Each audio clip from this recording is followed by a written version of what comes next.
할렐루야. 아멘. 주님의 은혜가 여러분들 가운데 넘치시기를 축원합니다. 아멘. 오늘은 행함의 단계에 이르라라는 점.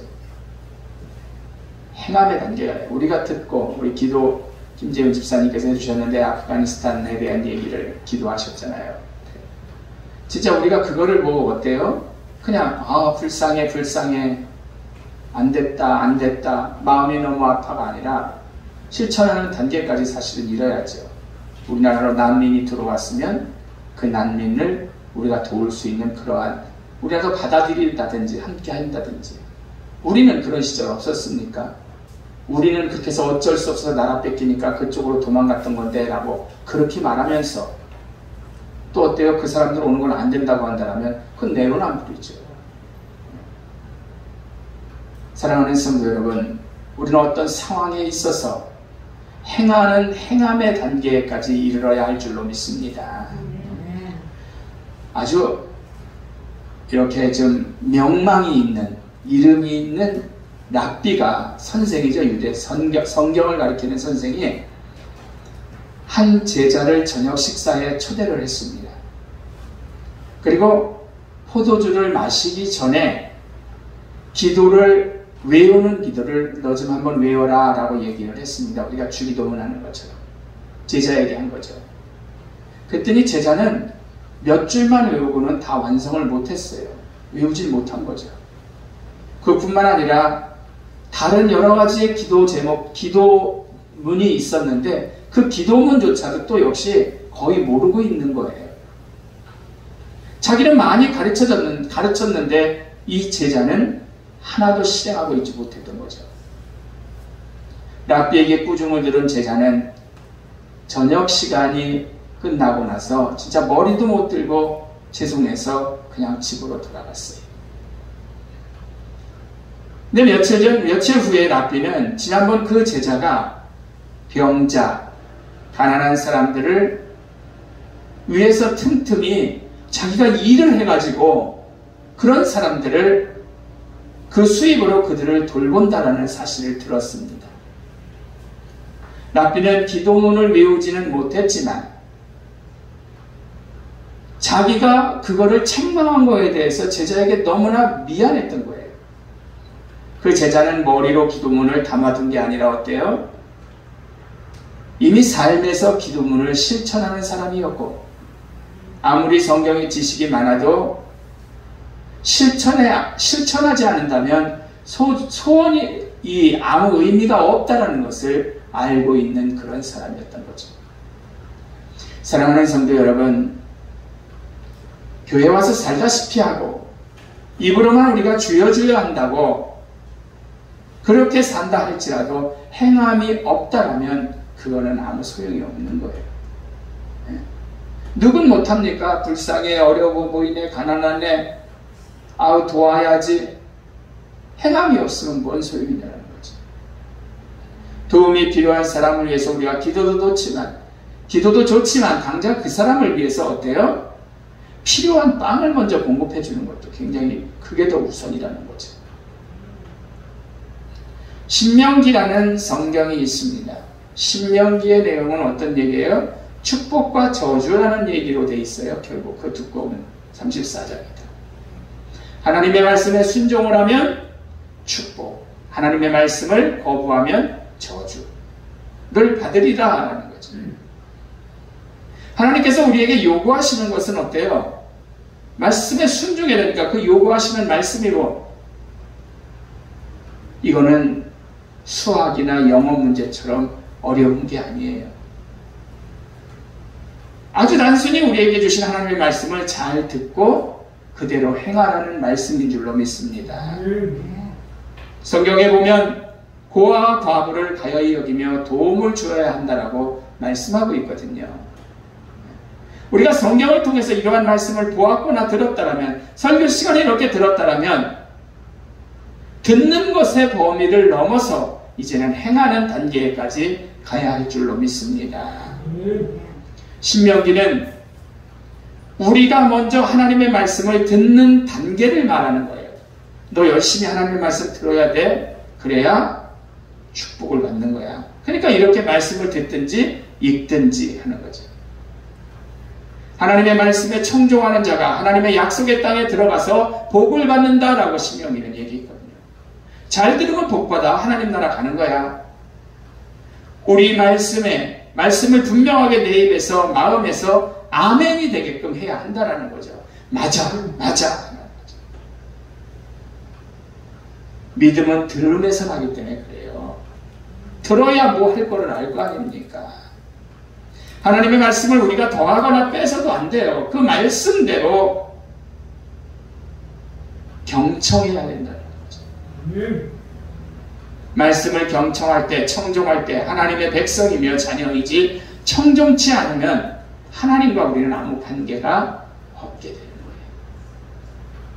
오늘 본문의 야고보서는 한 단계 더 나가서 우리가 들은 후 실천의 단계를 말씀하고 있잖아요. 들음의 단계에서 벗어나서 행함의 단계를 이야기하는 거예요. 야, 네가 들었어? 불쌍해? 어려워? 그럼 네가 가서 행해야지. 이거를 말하는 거거든요. 말씀을 행하는 자가 되고 듣기만 하여 자신을 속이는 자가 되지 말라라고 권면하고 있어요. 잘 들었어요. 행하지 않아? 그거 너 속이는 거야 라고 야고보서는 우리에게 말씀해주고 있죠. 말씀을 보거나 듣는 것은 누가 못하겠어요? 네. 그건 누가 못해요? TV만 틀어도 나오는 거예요. 그러니 충분한 단계는 아니에요. 마치 거울을 보고 가서 그 모습이 어떠했는지 잃어버리는 그런 거와 같다라고 얘기하거든요. 거울을 이렇게 보면 어떻습니까? 뭐 묻었네 하고 바깥에 나가면 잊어버리는 거예요. 그러니까 말씀만 들으면 그런 수준이다라고 야고보서는 우리에게 말씀해 주는 거죠. 사랑하는 성도 여러분, 한 귀로 흘려버리는 그런 부류가 바로 되지 말아야 할 줄로 믿습니다. 우리 사람 속에서도 마찬가지예요. 성경을 꼭 읽고 심지어 쓰기까지도 하는 사람들이 있습니다. 이 성경 전체를 써요. 그러나 설교 듣거나 말씀을 열심히 통독을 해도 행함이 없다라면 소용이 없다라고, 의미가 없다라고 성경은 말씀하고 있는 거예요. 진짜 수행해야 할 것을 하지 않는 사람들이거든요. 야고보는 이러한 사람들을 책망하고 있는 거예요. 너 듣기만 하면 뭐하냐? 너 자신을 속이는 자야 라고 이야기하고 있고, 그런 말씀이죠. 이 말씀을 결국 하나님의 말씀대로 순종하며 살아가는 사람임을 말하는 것입니다. 사랑하는 성도 여러분, 우리는 진정 하나님의 자녀답게 말씀을 보는 단계를 벗어나서 행함의 단계에 이르러야 할 줄로 믿습니다. 이 나라의 예만 보더라도 선교사들이 한 일은 어때요? 우리나라에 처음에 선교사가 들어와서 한 일은 뭐예요? 예수 믿어 그래야 천국 가라기보다는 학교를 세우고 병원을 세워서 사람을 살리는 일에 우선을 두었다라는 거죠. 교육이 들어가야지만 밥 해먹는 방법, 농사 짓는 방법을 아는 거예요. 밥만 떠주면 그거를 먹고 끝나는 거예요. 밥은. 그러니까 교육을 가르쳤고, 우리가 없어도 완전히 벗어나서 잘 살 수 있게 하는 게 교육이거든요. 또 사람이 죽으면 어떻게 당장 급한데, 그러니까 그 사람들을 위해서 병원을 세웠던 거죠. 기도가 우선이 아니었지. 그 선교사들은 우리나라에 목숨 걸고 왔던 거거든요. 학교를 세워 빈곤에서 탈피하는 교육소, 그리고 사람 살리는 병원, 그리고 복지시설을 설립했거든요. 우리나라의 최초의 복지관은 태화복지관이라고 하는데, 그것도 우리 감리교 거예요. 그래서 긍지와 자부심이 있는데, 불교계 캐톨릭계가 요즘에 와서는 복지관의 복지사업에 손을 내지, 예수님의 사랑이라는 그러한 말씀이 있기 때문에 한국에서 복지관은 우리 개신교가 최고 많이 가지고 있습니다.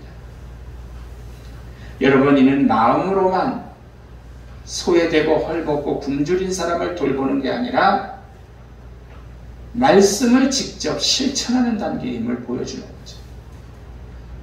우리 교회도 어쩌다 보니까 빈곤 가정의 아이들을 돌보는 그런 사회복지 시설을 운영하고 있습니다.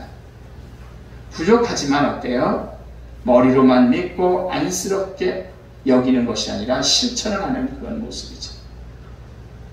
십계명은 하나님께서 우리에게 말씀을 주신 거예요. 너무나 귀한 말씀이죠. 그러나 지켜 행하는 일은 그 다음 단계이기 때문에 반드시 행함이 없으면 소용이 없다는 것을 우리가 기억해야죠. 그러기에 룻기서를 보면 어떻습니까? 밭에 경작을 하잖아요. 심잖아요. 그리고 마지막에 캐죠. 고구마 밭이다라고 생각을 해보세요. 벼다라고 생각을 해보세요. 그러면 가상살이라든지 어느 한 두퉁이는 남겨놓고 수확을 하는 거예요. 그거는 누구의 목? 우리나라 감나무 같은 거 새가 먹게끔 하는 아들잖아요. 그것처럼 어떻게 합니까? 그 고아와 과부나 어려운 사람들이 그 농산물 먹을 수 있게끔 남기는 그러한 제도죠. 사랑하는 성도 여러분,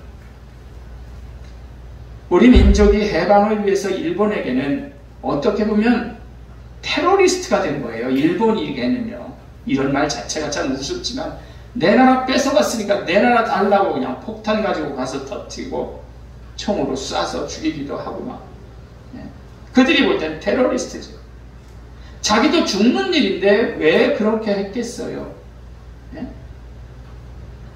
불의를 참지 말라는 성경 말씀을 알고 그 다음 단계인 행함의 단계를 알았기 때문에 행함을 실천한 그런 모습이라고 봅니다. 그러기 때문에 기독교가 가장 많았지요. 독립운동하던 사람들. 행함에 관해서 예수님은 여러 번 강조를 했어요. 마태복음 5장 19절을 보면 그러므로 누구든지 이 계명 중에 지극히 작은 것 하나라도 버리고 또 그 같이 사람을 지키는 자는 천국에서 지극히 작다 일컬음을 받을 것이요 누구든지 이를 행하여 가르치는 자는 천국에서 크다 일컬음을 받으리라 라고 말씀하고 있어요.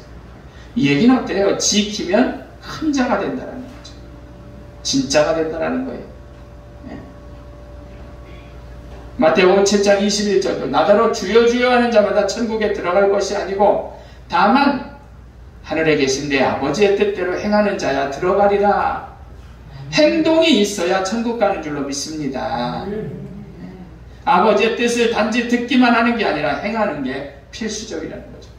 교회 가야지 백날 얘기하면 뭐합니까? 진짜 나와야 하나님의 자녀가 되는 거죠. 예수님은 마태복음 7장 26, 27절에서도 이렇게 말씀하셨어요. 우리의 중심을 정확하게 뚫어본 존엄한 말씀인데 나의 이 말을 듣고 행하지 아니하는 자는 이 집을 모래 위에 지은 어리석은 사람과 같으니 비가 내리고 창수가 나서 바람이 불면 그 집에 부딪히니 무너져 그 무너짐이 심하니라 라고 얘기하고 있어요. 행함이 없어? 우리 해수욕장에 갈 때 모래로 갖다가 집 만들어 놓으면은 파도 한 번만 휙 하면 무너지듯이 그렇게 된다는 거죠. 듣고 순종해서 행하면 하나님은 더 나아가서 축복을 주신다라고 우리에게 말씀해주고 있어요. 할렐루야.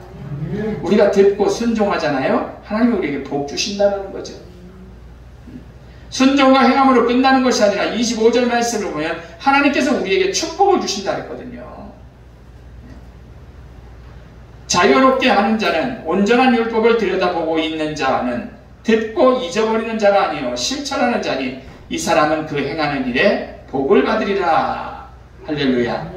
25절 말씀이거든요. 사실 말씀을 듣고 행한다고 한다면은 우리에게는 이 땅에서는 어떻게 보면 손해밖에 없어요. 누구 전도하려면 어때요? 요구도 먹을지도 모르고 시간 내야죠. 물질도 들어가야죠. 그렇지만 우리가 그렇게 하나님 앞에 순종하고 행함이 있다라면 하나님께서는 우리에게 크신 복을 허락하신다라고 말씀하셨습니다. 세상 사람들과의 관계가 좋아집니다. 자신의 내면이 건강해집니다. 하나님의 법을 자신의 삶에서 실천하는 사람은 하나님과 일치가 된다는 말이거든요. 사실 시간과 물질을 내게서 나가기 때문에 손해가 될지는 몰라도 세상 사람들이 기대하는 복을 받지는 못해도 그 어느 것과 비교할 수 없는 생명의 충만감이 생긴다는 거죠. 이것이야말로 성경이 말하는 하나님의 복입니다. 바라기는 여러분들이 말씀을 늘 대하고 그 말씀을 삶에서 실천하는 가운데 하나님의 복을 받으시는 여러분들 되시기를 주의 이름으로 축원합니다. 기도하겠습니다.